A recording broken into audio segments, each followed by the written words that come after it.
हाय। तो आज हम लोग फिर से रासायनिक बलगतिकी केमिकल काइनेटिक्स के बारे में और भी जानेंगे और कुछ आंकिक प्रश्नों को भी, न्यूमेरिकल्स को भी सॉल्व करने का प्रयास करेंगे, जो कि एनसीईआरटी में जो पाठ्य निहित प्रश्न होते हैं, इन टेक्स्ट क्वेश्चन, उसके अंतर्गत आपको दिया गया है।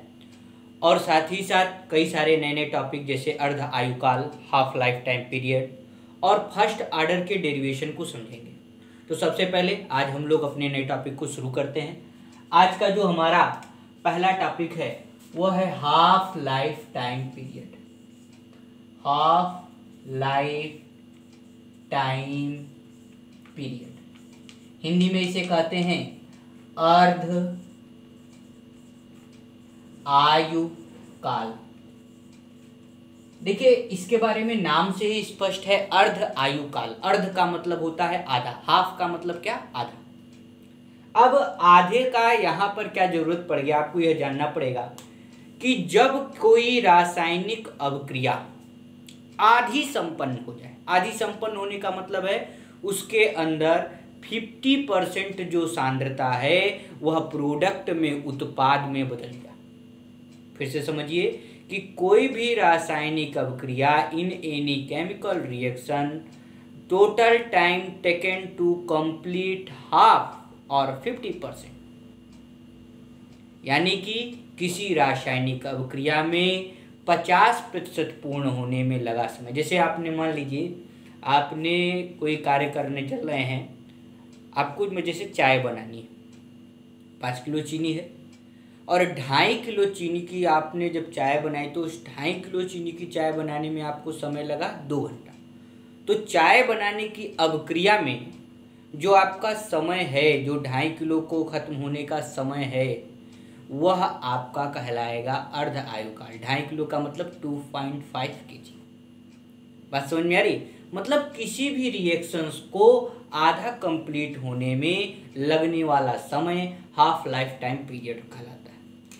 हाफ लाइफ टाइम पीरियड को हम लोग T50% या कुछ किताबों में T हाफ से भी लिखते हैं।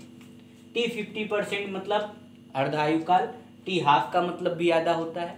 यानी कि अगर आपके पास मान लीजिए 5 मोल प्रति लीटर का कंसंट्रेशन, सांद्रता है, आपने ए रिएक्शन करवाया और ए का कितना आपके पास था, 5 मोल पर लीटर।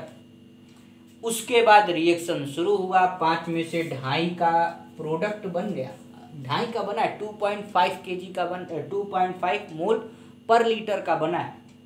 तो 2.5 मोल पर लीटर प्रोडक्ट बनने में जितना समय लगता है उसे हम लोग हाफ लाइफ टाइम पीरियड, अर्ध आयुकाल कहते हैं। अब ध्यान देने की बात यह है कि ये जो टी हाफ होता है यह भी ऑर्डर पे डिपेंड करता है। जैसे हमने कल बताया था कि जो के की वैल्यू होती है उसका वैल्यू, यूनिट सब ऑर्डर पे डिपेंड करता है। उसी प्रकार से T half life time period भी ऑर्डर पे डिपेंड करता है, मतलब कोटि पर निर्धारित किया जाता है। 0 कोटि का अर्ध आयुकाल अलग होगा, प्रथम कोटि के अर्ध आयुकाल का सूत्र अलग होगा, द्वितीय कोटि के अर्ध आयुकाल का सूत्र अलग होगा। कॉम्पिटिटिव एग्जामिनेशन में यही हाफ लाइफ टाइम पीरियड के फार्मूले को एग्जामिनेशन में ऑप्शनल के रूप में दिया जाता है। तो आपको ये फार्मूले याद भी रखने चाहिए।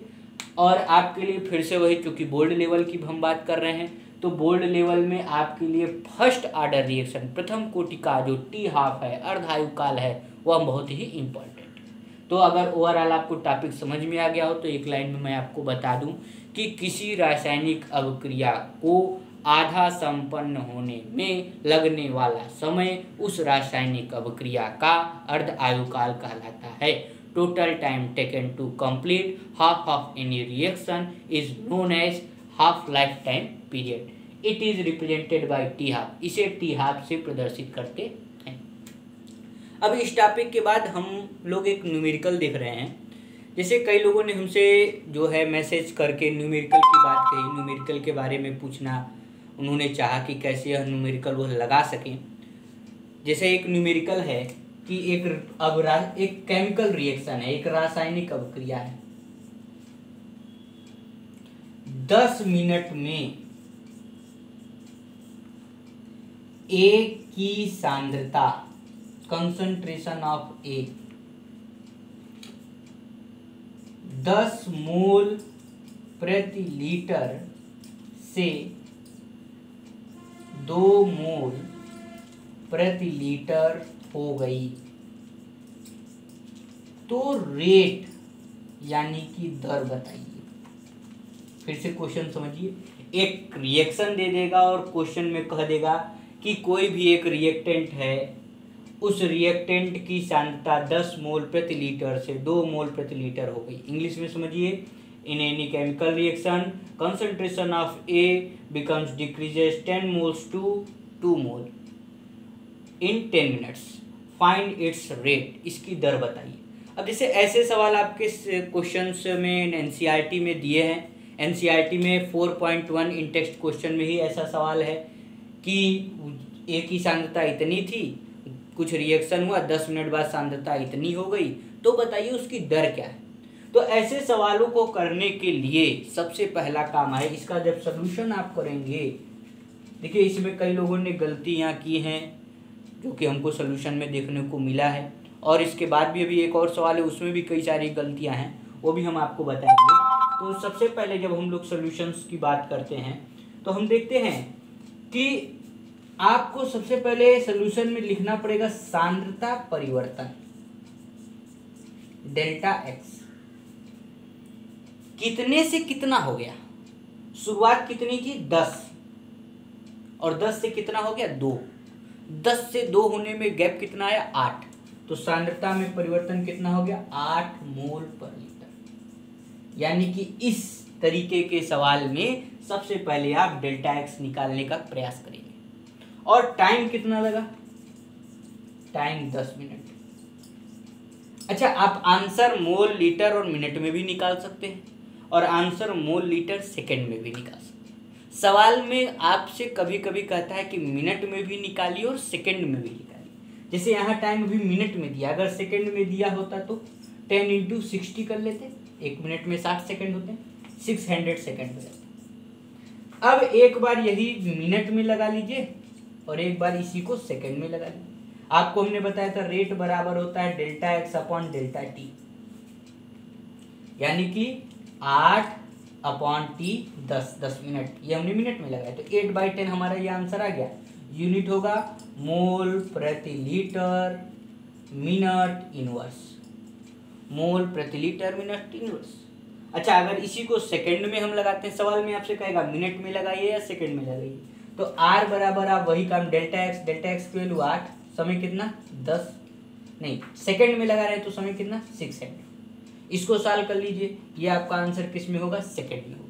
यानी कि जो आपके इन टेक्स्ट क्वेश्चन एनसीईआरटी का पहला सवाल है वो इसी प्रकार का है, ऐसा ही है, मतलब यही नहीं है, ऐसा ही है। वो आप एक बार लगाने का कोशिश करेंगे, नहीं आता है तो आप हमसे मैसेज करके पूछ लेंगे। तो यह आपको समझ में आ गया होगा कि ए से बी में कन्वर्ट हुआ 10 मिनट में कैसे लगा। अच्छा, इसी सवाल में हल्का सा बदलाव कर देता है, मैं बदलाव करके दे रहा हूँ, जो कि आपके उसी इन टेक्स्ट क्वेश्चन में 4.2 दिया हुआ है। बदलाव क्या करता है, मान लीजिए इसके आगे इसने लगा देता 5A, रिएक्शन में बदलाव किया 5A is given to be, सवाल सब कुछ वही है, रिएक्शन में क्या कर दिया 5A is given to be.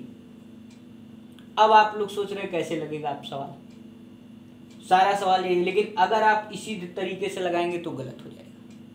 आप यही निकालिए सांद्रता परिवर्तन, चेंज इन कंसंट्रेशन निकालिए, टाइम भी आप लिखिए, लेकिन R बराबर dx अपॉन dt नहीं होगा, क्योंकि हमने आपको एक बार बताया हुआ है कि जब एवरेज रेट की बात आती है तो जो रिएक्टेंट के आगे का होता है वो अपान में चला जाता है, तो यहाँ पर फार्मूला बदल जाएगा, delta x upon delta T के आगे 1/5 भी आ जाएगा, यहाँ पर आंसर में आगे 1/5 भी आ जाएगा, यहाँ पर आंसर के आगे आपका 1/5 भी आ जाएगा।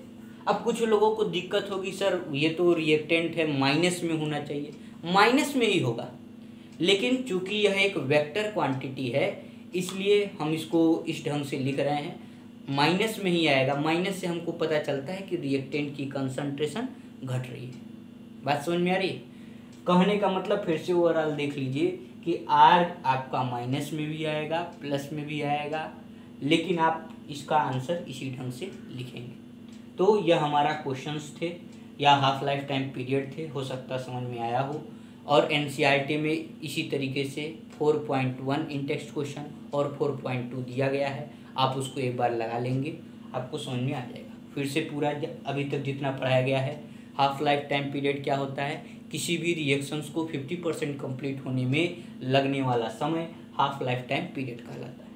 इसके बाद हम लोग आगे आते हैं, तो रिएक्शंस में हमने कहा कि आपको रेट निकालने की कहेगा, तो मिनट में भी सेकंड में भी। तो सबसे पहले आप चेंज इन कंसंट्रेशन, जैसे हमने 10 मोल से 2 मोल लिखा है, एक सवाल में ऐसा है कि 0.10 मोल से 0.8 मोल हो गया, तो 0.10 से 0.8 हो गया, तो गैप कितने का हुआ, 0.2 का, तो आप डेल्टा एक्स 0.2 लेके चलेंगे। क्वेश्चन में टाइम भी दिया रहेगा, जब आप चेंज इन कंसंट्रेशन और टाइम निकाल लोगे तो आपके लिए ये सवाल क्या हो जाएगा, इजी हो जाएगा। तो ये हमारा एक छोटा सा न्यूमेरिकल था जो कि बीच के टॉपिक्स में था, जिस पे कई लोगों ने पूछा, जिस कारण हमने इसको आज आपको बता दिया। अब हमारा जो आज का सबसे इम्पॉर्टेंट टॉपिक है वो है फर्स्ट ऑर्डर रिएक्शन। ध्यान दीजिए, जैसे कल हम लोगों ने जीरो ऑर्डर रिएक्शन प्रूफ किया था, जीरो ऑर्डर रिएक्शन जिस तरीके से इंटीग्रेशन, डिफरेंशिएशन, शून्य कोटि जो है हमने अवकलन और समाकलन का प्रयोग करते हुए प्रूफ किया था, आज उसी तरीके से फर्स्ट ऑर्डर रिएक्शन भी हम लोग प्रूफ करने जा रहे हैं। फर्स्ट ऑर्डर का मतलब प्रथम कोटि की अभिक्रिया, आपके लिए सबसे इम्पॉर्टेंट टॉपिक। बोर्ड परीक्षा में न्यूमेरिकल आएगा श्योर शॉट, कोई नहीं रोक सकता इस पे 3 या 4 नंबर का न्यूमेरिकल आने को, और हो सकता है यही डिफिनेशन में भी आ जाए। प्रथम कोटि की अभिक्रिया,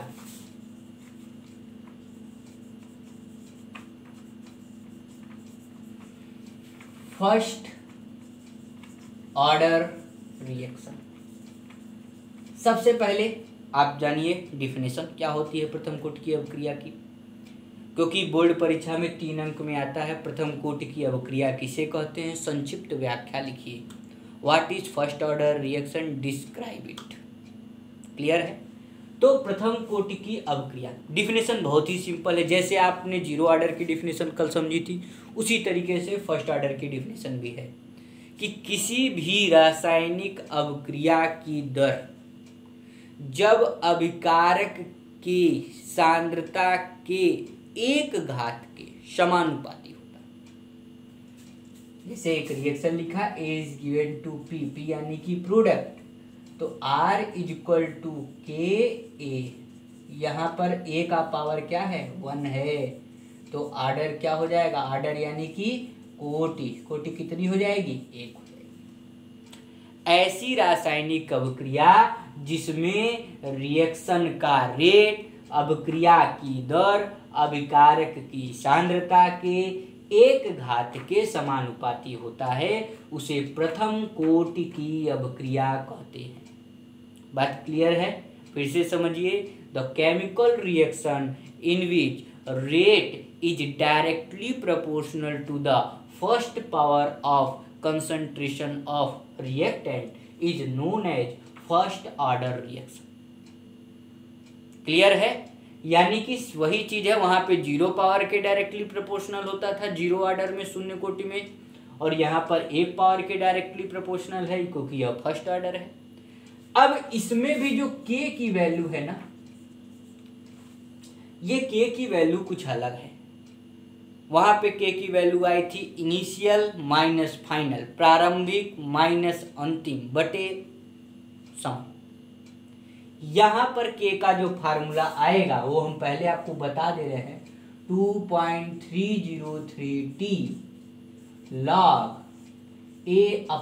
A/A-x, और इस टॉपिक पर न्यूमेरिकल बोर्ड में फिक्स है।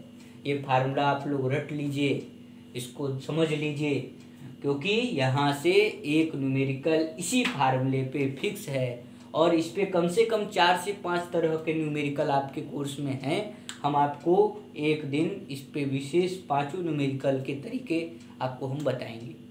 ये फार्मूला है फर्स्ट ऑर्डर का, और फार्मूला कैसे आया आज हम लोग यह डेराइव करेंगे, निगमन करेंगे कि यह सूत्र कैसे बना। तो सबसे पहले एक रिएक्शन ले लिए, वही चीज़ जो हमने कल किया है सेम वही करना है। रिएक्शन ले लिए, लिख लिए, रेट लिख लिए। फिर कल हमने इसके बाद क्या किया था, रेट को हमने एवरेज के फॉर्म में लिखा था। हमने कहा था भैया ये ए है, ए रिएक्टेंट है तो हो जाएगा DA अपॉन DT। ये ए क्या है, ए हमारा रिएक्टेंट है तो इसके आगे कौन सा चिन्ह लग जाएगा, निगेटिव साइन लग जाएगा, क्योंकि भैया रिएक्टेंट का कंसंट्रेशन घटता। तो R equal to minus DA/DT और R इक्वल टू K।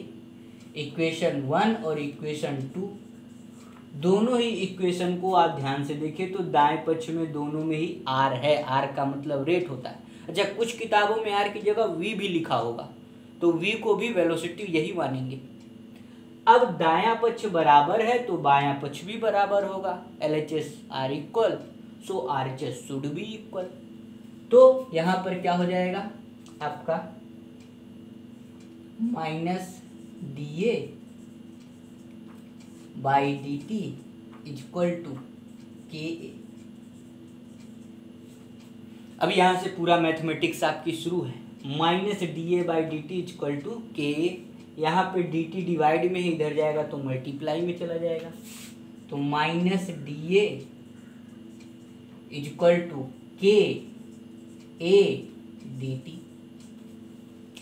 यहाँ पर A भी मल्टीप्लाई में है, क्योंकि हम DA और A को एक पास लाते हैं इंटीग्रेशन में है। ऐसा इंटीग्रेशन करते समय, समाकलन करते समय यह चीज़ ध्यान रखनी है कि एक चर के, एक कांस्टेंट के, एक वेरिएबल के पक्ष को एक साथ किया जाए। तो यहाँ पर DA है तो यहाँ A है, इस A को यहाँ लेकर के आएंगे तो माइनस DA अपॉन A। और कहीं इसमें A है नहीं, जितने A हैं सब A वाले को एक साइड बचा इधर, बाकी जो भी कांस्टेंट वगैरह जो भी बचता है उसे एक साइड कर लीजिए, KDT। आसानी होगी लगाने में। यहाँ तक पहुँचे। अब क्या करिए, दोनों पक्षों का समाकलन इंटीग्रेशन, तो यहाँ पर क्या हो जाएगा, साइन बदल आ जाएगा। अब समाकलन जब करने जा रहे हैं तो फिर कल जो समाकलन का फार्मूले से रिलेटेड हमने ट्रिक बताए थे उसका यूज करना है हमको। तो फिर से ध्यान से देखिए, माइनस DA/A KDT। तो एक इंटीग्रेशन का फार्मूला होता है, अगर आपको पता हो तो इंटीग्रेशन का एक फार्मूला हम यहाँ लिख भी रहे हैं कि dx अपॉन x है। अगर इसका इंटीग्रेशन करते हैं तो log बेस EX आता है। मैथ वालों के लिए आसान है, वो पढ़ेंगे, लेकिन अन्य बायो वर्ग के लिए थोड़ा सा मुश्किल है, लेकिन फिजिक्स वगैरह में ये है। तो dx बटे x की वैल्यू आएगी log base EX, base E रहेगा इसका। अच्छा, dy बटे y होता तो log बेस EY होता, dz बटे z होता तो, यानी कि x ही बदलेगा, बाकी रिजल्ट सेम है। dx upon x equal to log base EX, dy upon y का जो इंटीग्रेशन होगा log base EY, dz upon z का जो इंटीग्रेशन होगा log बेस EZ होगा। क्लियर है? ये मैथमेटिक्स है इंटीग्रेशन की। तो यहाँ पर DA अपॉन A है तो इसी में x की जगह अगर A लिख देंगे तो यहाँ पर भी क्या होगा, A हो जाएगा। तो इसका जो इंटीग्रेशन होगा minus log base E। Clear है? K कांस्टेंट है, कल भी बताए थे। कांस्टेंट को हम लोग अलग निकाल लेते हैं तो K को बाहर निकाल लिए, DT बचा। और याद करिए कल फार्मूला बताए थे, अगर केवल dx का इंटीग्रेशन करना हो तो x, केवल dx का x, dy का y, dz का z, dt का t। तो यानी कि यहाँ पर अगर आप dt का इंटीग्रेशन करेंगे तो क्या आ जाएगा, t आ जाएगा। बाकी सारी चीज़ों को वैसे ही आप लिख लेंगे। जब आप इंडिफिनिट इंटीग्रेशन करते हैं, असीमित समाकलन करते हैं, बिना सीमा के समाकलन करते हैं, तो लास्ट में एक कांस्टेंट अपने तरफ से जोड़ते हैं, वह है c। ध्यान दीजिए, क्या जोड़ते हैं, c। कल भी यहाँ पर हमने c जोड़ा था। और कल जो है इस सी को जोड़ने के बाद हमने सी के वैल्यू को फाइंड किया था। आज भी हम इसको इक्वेशन मान लेंगे। इक्वेशन ये हमारा हो गया 3, और यहाँ पर अब हम सी की वैल्यू फाइंड करने जा रहे हैं, सी का मान पता करने जा रहे हैं। सी का मान दो तरीके से निकलेगा, एक तो इनिशियल मानेंगे और एक फाइनल मानेंगे। जो वहाँ पर कल था, जो जीरो ऑर्डर के प्रूफ में आपने इनिशियल और फाइनल माना था, वही सेम आपको यहाँ पर लेकर के चलना है। तो इनिशियल की अगर हम लोग बात करते हैं, इनिशियल प्रारंभिक, तो इनिशियल में आपने कल क्या माना था, जो कंसंट्रेशन है, सांद्रता है, वह कितनी होगी, स्मॉल ए। हमने कहा था सांद्रता, प्रारंभिक सांद्रता को इसमें हमेशा स्मॉल ए से ही लिखना, क्योंकि एनसीईआरटी या अन्य कॉम्पिटिटिव एग्जाम में स्मॉल ए से ही प्रदर्शित किया जाता है। बाकी पुरानी पब्लिकेशन की जिसके पास बुक होगी उसने ए के नीचे ही 0 लगा दिया होगा, A0 लिख दिया होगा। अच्छा, फिर उसके बाद टाइम, चूंकि रिएक्शन शुरू हुआ है तो समय तो लगा ही नहीं, तो T=0। रिएक्शन जब प्रारंभ ही होता है तो उस समय तक कोई समय नहीं लगता उसमें। अब यह मान इक्वेशन 3 में आपने सारा भर दिया, तो माइनस log बेस ई, स्मॉल यहाँ पर ए की जगह स्मॉल ए लिख देना, के टी की जगह टी की वैल्यू रख दीजिए 0 प्लस सी, के में 0 का मल्टीप्लाई 0 हो जाएगा, तो सी इक्वल टू क्या होगा, C equal to minus log base e. Equation ये आपकी सी की वैल्यू आ गई। सी की वैल्यू क्या आई, माइनस log बेस ई। फिर इसके बाद जब इनिशियल हमने कर लिया तो फिर क्या होगा, फाइनल की हम लोग बात करेंगे। फाइनल का मतलब अंतिम, कल भी यही किया था। कल अगर आपको याद हो तो हमने कहा था कि जब शुरुआत करेंगे तो शुरुआत करने के बाद एक्स कंसंट्रेशन प्रोडक्ट में बदल जाएगी, तो ए की जगह पर हम लोग क्या ले रहे थे, जब ए में से एक्स गया तो क्या बचा, ए माइनस एक्स। कुछ समय भी लगेगा तो समय को हमने टी मान लिया, और यह दोनों ही वैल्यू इक्वेशन 3 में क्या कर दी हम लोगों ने, रख दी। जब इक्वेशन 3 में यह दोनों मान रख दिया तो इक्वेशन 3 क्या बन गया बदल करके, तो माइनस log बेस ई, ए जो है, ए नहीं रहेगा, ए की जगह क्या लिखेंगे, ए माइनस एक्स,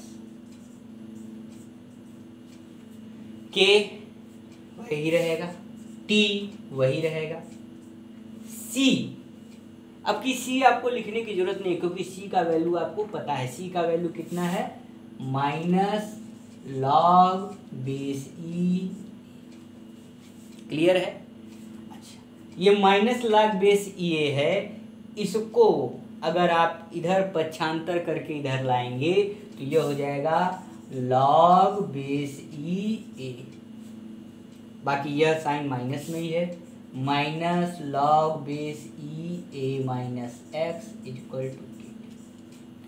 अब देखिए log, चूंकि यूपी बोर्ड वालों के लिए आसान है और सीबीएसई में थोड़ा सा log के फार्मूले वगैरह आपको टफ लगेंगे, तो log में एक फार्मूला होता है, हम आपको बता दे रहे हैं यहाँ पर अलग से, कि अगर log x है और x में से log y घटा रहे,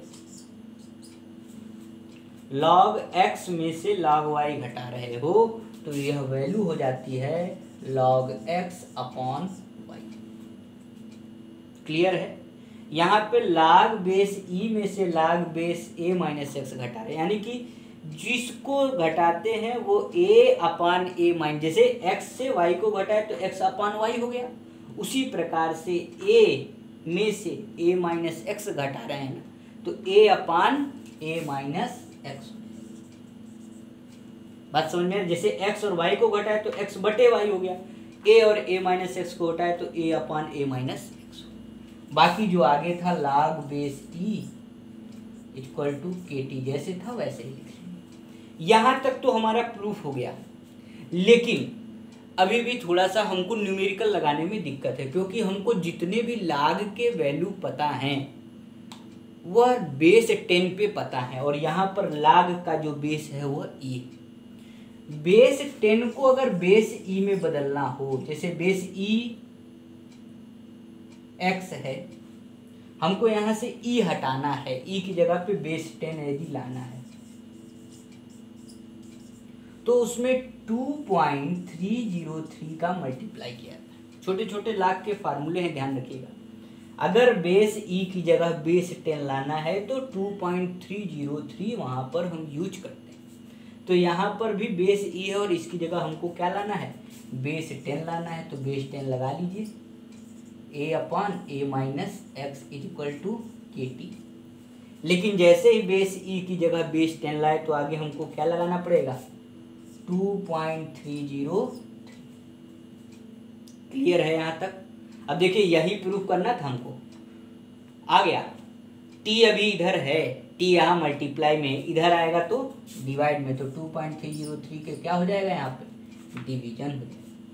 इस तरीके से हमने देखिए फर्स्ट आर्डर के फार्मूले को डिराइव भी कर दिया, निगमन भी कर दिया। यह भी आपके लिए ज़रूरी है, क्योंकि जब आपसे फर्स्ट आर्डर रिएक्शन और इसके डिस्क्रिमिनेशन के बारे में पूछता है, शुद्ध प्रथम कोटि की अवक्रिया और इसके निगमन के बारे में पूछता है 3 से 4 अंक में, तो आपको यह पूरा टॉपिक लिखना पड़ेगा, जिससे आप आसानी से प्रूव कर सकें। बाकी न्यूमेरिकल के लिए भी यह बहुत ज़रूरी है, न्यूमेरिकल से जुड़ा हुआ इसका कॉन्सेप्ट हम आपको आगे बताएंगे। ठीक है, तो आज के लिए